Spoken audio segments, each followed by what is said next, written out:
علامہ اقبال نے کہا نا، تم دیے باد مخالف سے نہ گھبرائے عقاب. جب ہوا چلتی ہے نا الٹی تو شاہین جو پرندہ ہوتا ہے وہ گھبراتا نہیں ہے.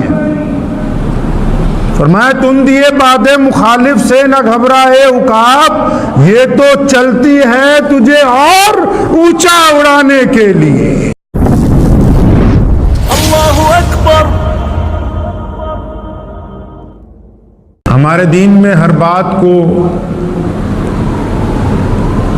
انسان کو کھل کے سمجھایا گیا. اللہ کے پیارے نبی حضرت محمد رسول اللہ صلی اللہ علیہ وسلم نے ہمیں تربیت دی ہے کہ جب پریشانی آئے، جب دکھ آ جائے، جب آپ کو ایسا لگنے لگے کہ اب زندگی کا آگے کا راستہ ختم ہے، جب گھر کی پریشانیاں، کاروبار کی پریشانیاں، اقوام عالم کی پریشانیاں آپ کو یہ یقین دلوا دیں کہ بس اب معاملہ ختم ہے، اب یہ جو ہم نے نظام بنایا، جو ہم نے اپنی زندگی کا دائرہ شروع کیا، جو ہم نے سوچا تھا، ہم نے جس ٹارگٹ کو اچیو کرنا تھا کہ شاید اب وہ مکمل نہیں ہوگا، جب تمام مایوسیاں انسان کو گھیر لیتی ہیں، تب میرے رسول نے فرمایا کہ مایوسی تو کفر ہے. فرمایا مایوس ہو جانا، فرمایا مایوسی تو کفر ہے. فرمایا مدتوں میں جو بندہ پریشان ہو جائے اور وہ پریشانیوں کے درمیان جب وہ روتا نہیں ہے، بلبلاتا نہیں ہے، جب وہ لوگوں کے آگے ہاتھ نہیں پھیلاتا اور مستقل مزاجی سے اس کی نگاہ اپنے اللہ کے اوپر لگی ہوئی ہوتی ہے اور دنیا یہ سمجھتی ہے کہ اب اس کا قصہ تمام ہونے والا ہے، اب اس پہ مصیبتوں کے پہاڑ ہیں، اب اس کو بیماری نے گھیر لیا، اب اس کے اوپر کاروبار کا سلم آ گیا ہے، اب اس کے بھائی اس کا ساتھ چھوڑ گئے ہیں، جب دنیا یہ سمجھتی ہے کہ آج کے بعد اب آنے والے دنوں میں اس کا نام لینے والا کوئی نہیں ہوگا، تو اللہ کریم نے رسول اللہ کو پیغام بھیجا. فرمایا ان مع العسر یسرا، کہ رسول کریم صلی اللہ علیہ وسلم میرے ان بندوں کو بتا دو کہ ہر ایک پریشانی کے بعد تمہارے لیے میں نے کامیابی رکھ دی ہے، اس لیے گھبرانے کی کوئی ضرورت نہیں ہے. مشکلیں انسان کے ساتھ چلتی ہیں. جب آٹا گوندا تھا مٹی کا، خمیر بنایا بندے کا، مفسرین نے لکھا ہے کئی 100 سال اس پہ غموں کی بارش ہوتی رہی.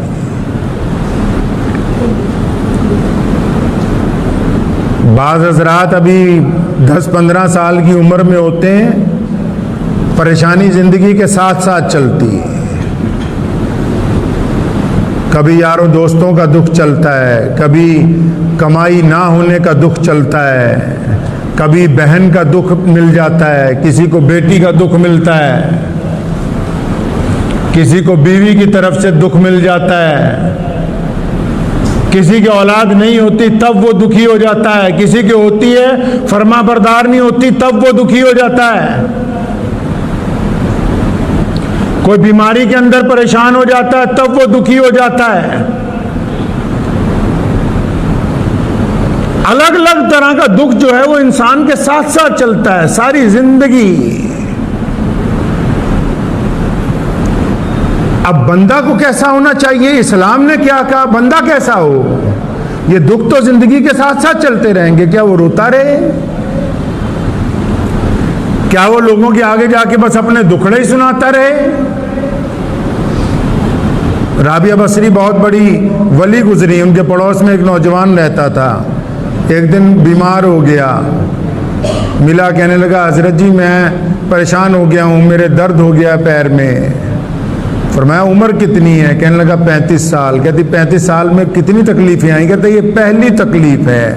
تو فرمایا کہ کبھی 35 سال میں جو آرام کی نیند سوئے، 35 سال میں جو عزتوں کا مزہ لوٹا، 35 سال میں جو اللہ کی نعمتیں حاصل کی، کیا کبھی ان کا ذکر بھی ایسے کیا کہ آج اس تکلیف کا ذکر کر رہے ہو؟ کسی کو پوچھو کیا حال ہے، جی بہت برا حال ہے، جسم میں 360 ہڈیاں ہیں، ایک آدمی میں اگر کوئی خرابی آ گئی بس اسی کا ذکر ہو رہا ہے، باقی جو بالکل ٹھیک ہیں 359 ان کا ذکر ہی کوئی نہیں، ان کا شکر ہی کوئی نہیں۔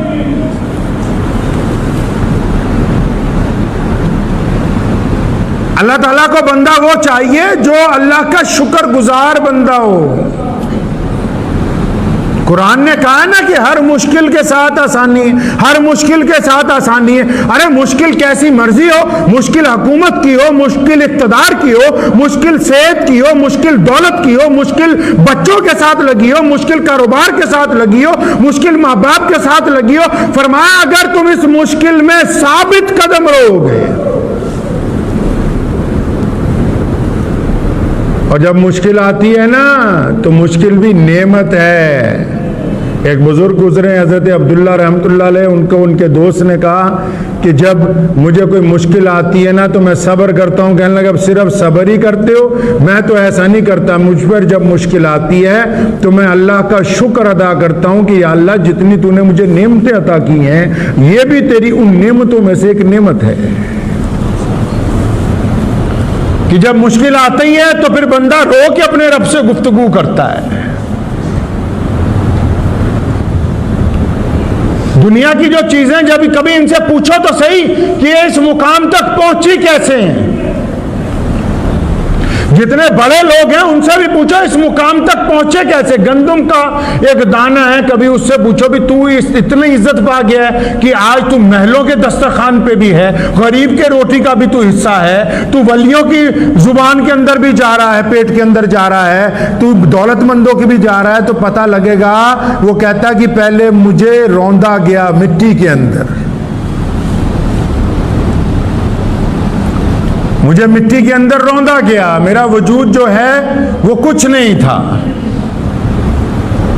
روندنے کے بعد پھر مجھے پانی میں ڈال دیا گیا، ایک وقت اسی کے اندر گزر گیا، پھر میرے پہ ہریالی آ گئی، ہریالی آنے کے بعد پھر اس بات کا انتظار کیا گیا کہ دھوپ کی تپش سے میں بالکل سوکھ کے لال ہو جاؤں، تپش کی لالی کے بعد پھر میری رگوں کو کاٹ دیا فصل کے ذریعے، پھر مار پٹائی کر کے میرے دانے الگ کیے گئے، پھر مجھے دھویا گیا، سکھایا گیا، اس کے بعد مجھے چکی کے 2 پاسوں میں پیسا گیا ہے۔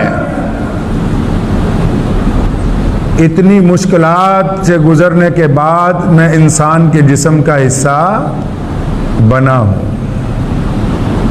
تو آپ کیا سمجھتے ہیں پریشانی اس لیے آتی ہے کہ بندہ ختم ہونے والا ہے؟ نہیں، پریشانی اللہ کی طرف سے تب آتی ہے جب بندے کو یہ دکھانا ہو کہ آ دیکھ اب دنیا والا کوئی نہیں ہے تیرے ساتھ۔ جب دکھوں کا مداوے کی بات آتی ہے تب یہ پتہ لگتا ہے اپنے کون ہیں، پرائے کون ہیں۔ دل میں درد کس کے ہوتا ہے، پیٹ میں مسکراتا کون ہے، موت کا انتظار کون کرتا ہے، تمہاری زندگی کی دعائیں کون مانگتا ہے۔ تم کیا سمجھتے ہو کہ مشکل صرف تمہاری بربادی کے لیے نہیں، بلکہ اللہ چاہتے ہیں کہ مشکل کے بعد آسانی آ جائے۔ بھائیوں نے یوسف کو پکڑا، یوسف کو باندھا، یوسف کو کنویں میں پھینکا، یوسف کو کنویں میں سے ڈاکوؤں نے نکالا، یوسف کو بازار میں بیچا، یوسف کو بازار کے اندر فروخت کر دیا گیا مصر میں، اور پھر وہی یوسف جو اللہ کے نبی ہیں مصر کے تخت پر بٹھا دیے گئے، اور وہی بھائی جو کنویں میں پھینکنے والے تھے اس تخت کے آگے ہاتھ پھیلائے کھڑے کہ ہمیں 2 وقت کی روٹی دے دو۔ امیہ نے سوچا بلال غریب ہے، بلال کو اس لیے مارا بلال کالے ہیں، بلال کو اس لیے مارا بلال غلام ہے، اور بلال کو اس لیے مارا کہ بلال محمد الرسول اللہ کا نام لیتا ہے۔ آج امیہ مر کے مٹی کے اندر مل چکا ہے، اور دنیا کا تمام کے تمام مسلمان حتیٰ کہ اس دور کے بڑے بڑے صحابہ بھی بلال کے سامنے دونوں ہاتھ باندھ کے کھڑے ہوتے ہیں کہ مؤذن رسول آئے ہیں، جبکہ بلال پہلے غلام تھے، آج بلال مسلمانوں کے سردار ہیں۔ دنیا کیا سمجھتی ہے پریشانی اس لیے آ گئی کہ اب بات ختم ہو گئی. بات ختم نہیں ہوئی. اب تو سونے کو آگ میں ڈالا گیا ہے تاکہ اچھی طرح کندن بن جائے. اس آگ کے درمیان پتہ لگے گا کہ کتنے لوگ آپ کے ساتھ ہیں, کتنے لوگ آپ کے مخالف ہیں, کتنے لوگ منتظر ہیں آپ کی تباہی کے. اور پھر اللہ نے وعدہ کیا ابراہیم علیہ السلام سے, جب پریشانی کے اندر تھے, جب وطن چھٹ گیا, جب بیوی بچے چھٹ گئے, اور فرمایا لوگ سمجھتے ہیں کہ میرا دوست پریشان ہو گیا, میں نے ایک پریشانی اگر رکھی ہے تو راحتیں دو دوں گا, ایک دنیا کے اندر دوں گا, پھر ایک آخرت کے اندر دوں گا. فنا فی اللہ کی مظہر میں بقا کا راز مضمر ہے. فنا فی اللہ کی مظہر میں بقا کا راز مضمر ہے. جنہیں مرنا نہیں آتا انہیں جینا نہیں آتا. علامہ اقبال نے کہا نا, تم دیے باد مخالف سے نہ گھبرائے عقاب. جب ہوا چلتی ہے نا الٹی, تو شاہین جو پرندہ ہوتا ہے وہ گھبراتا نہیں ہے. فرمایا تم دیے باد مخالف سے نہ گھبرائے عقاب, یہ تو چلتی ہے تجھے اور اونچا اڑانے کے لیے. یہ اللہ کا نظام ہے. میں گفتگو ان لوگوں سے کر رہا ہوں جو گھریلو طور پر پریشان ہیں. میں ان لوگوں سے گفتگو کر رہا ہوں جو یہ نا امید ہو چکے کہ شاید یہ بیماریاں ہمارا پیچھا نہیں چھوڑیں گی. میں ان کو بات کر رہا ہوں جن کے کاروبار کی پریشانیوں نے انہیں نا امید کر دیا ہے. میں ان سے گفتگو کر رہا ہوں جو اپنے رشتوں کی کڑواہٹ کی وجہ سے سوچتے ہیں کہ زندگی اب ختم نہیں ہے. ختم نہیں ہوئی, اب زندگی کی ابتدا ہوئی ہے. سونے رسول صلی اللہ علیہ وسلم نے مکے کی دھرتی سے جب اسلام کی بنیاد رکھی, مکے کا گورنر ناراض ہو گیا, گورنر کے چیلے ناراض ہو گئے, عتبہ ناراض ہو گیا, ولید ناراض ہو گیا, امیہ ناراض ہو گیا, عبداللہ بن لوگ ناراض ہو گئے. اور لوگ سمجھتے تھے کہ یہ پورے مکے والے رسول اللہ کے مخالف ہو گئے, اب کچھ نہیں بن سکتا ہے. لوگوں کو غلط فہمی ہو گئی, لیکن اللہ نے اپنے محبوب کو بتا دیا تھا کہ میرے محبوب جب ہم مشکل دے رہے ہیں تو ہمارا وعدہ ہے کہ اس کے ساتھ آسانی آئے گی. کئی لوگ زندگی سے نا امید ہو جاتے ہیں. اسلام نے کہا نا امیدی کفر ہے, اور پھر اللہ نے قرآن پاک میں وعدہ فرمایا ان اللہ مع الصابرین. اب یہ آیت پڑھتے سارے ہی ہیں, گفتگو سارے ہی کرتے ہیں کہ صبر کر لو, صبر کر لو. قرآن میں اللہ نے کہا صبر کر لو, یہ نہیں کہا صبر کرو. پہلے قرآن کی گفتگو کو سمجھیں, اللہ کے پیغام کو سمجھو. صبر کرنے کے لیے نہیں کہا. فرمایا اگر تم صبر کر لو, اللہ فرماتا پھر میں تمہارے ساتھ ہوں. بات سمجھ نہیں آئی آیت کی؟ لوگ دوسروں کو سمجھاتے, قرآن میں کہا گیا صبر کر لو, صبر کرنے کو نہیں کہا. فرمایا اگر صبر کرو گے تو اللہ فرماتے ہیں ان اللہ, میں تمہارے ساتھ ہوں. کب؟ جب تم صبر کرنے والے بن جاؤ گے. یہ چھوٹی بات ہے. مجھے امید ہے کہ آپ کو یہ ویڈیو پسند آئی ہوگی. اگر پسند آئی ہو تو یہ آپ اپنے دوستوں کے ساتھ شیئر کریں اور اس چینل کو سبسکرائب ضرور کریں.